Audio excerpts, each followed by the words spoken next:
jaa ngeen jëf mbokki ci internet yi ba Sénégalactu jeudi 2 novembre 2023 dal leen ak jàmm. moom mi di Dame Mbodj ci yëkkati ay kàddu jëmale ko ci situation Ousmane Sonko wax na nag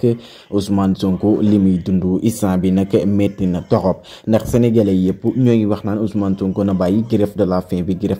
bi mais Ousmane Sonko li ñu koy teg ci boppam moo jaadu looloo tax muy amal grève de la faim bi looloo tax mu koy amal kon nag Dame Mbodj moo ngi kon ne di wax naa Ousmane Sonko leen koy teg daal du dëgg du yoon juste dana insulté dëgg-dëgg lan koy teg. Dame Mbodj tamit wax ne Ousmane Sonko ay fiches de parrainage am daal joxu ñu ko mais daal fiches de parrainage am yooyu joxaguñ ko ba kon nag un mois rek ci des te buñ ko joxul fiches de parrainage am yi rek du mën a bokk ci élection présidentielle 2024 ñii nag naan focus nag non focus ci parrainage yi nag moom moo gën ñu naan ay lu ma xamul daal moom it di Dame Mbodj moo yëkkati kàddu yooyu jaa ngeen jëf.